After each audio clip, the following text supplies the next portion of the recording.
You will never be able to get this game again.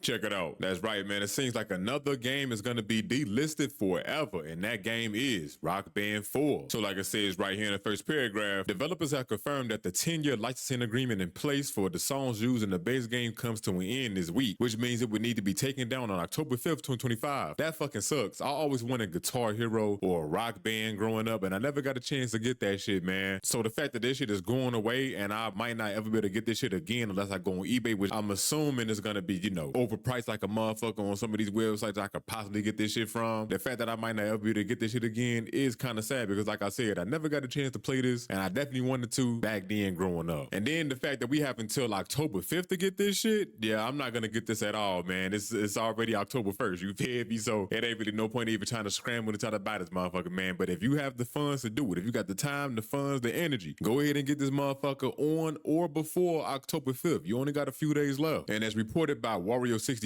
on Blue Sky, he's saying that the DLCs are gonna be delisted too. So damn, this shit is crazy, bro. And it's because the licensing had ran out for a lot of the music. So, I'm not really too upset at that, but don't be surprised if you see more games that aren't similar to this get delisted as well. I mean, we already started seeing this shit over the last couple of years. So like I said right here, the other bit of good news is that some of the Rock Band 4's DLC packs will seemingly still be available for a little while. Anything October 2015 and on will be delisted 10 years to the date after its release. Rock Band devs replied to a question about the game's DLC availability. Harmonix kept releasing DLC for Rock Band 4 right up until the end of 2020. That means if you own a game, you will presumably be able to keep adding songs you don't have to your library until the licenses for those final tracks expire 5 years from now. Damn. So yeah, man, this shit is kind of sad. Like I said, I never got a chance to play Rock Band growing up. I definitely wanted to, and I would not be able to get my hands on this before October 5th. So this shit is gonna definitely disappear into the shadows, and I'm gonna have to find a reseller somewhere, man, one of these days, and get it for them. And hopefully that shit is not too expensive. So if you have the funds, go ahead and get Rock Band 4 before or on October 5th. But you let me know in the comments, how do you feel about Rock Band 4 being delisted in the very near future?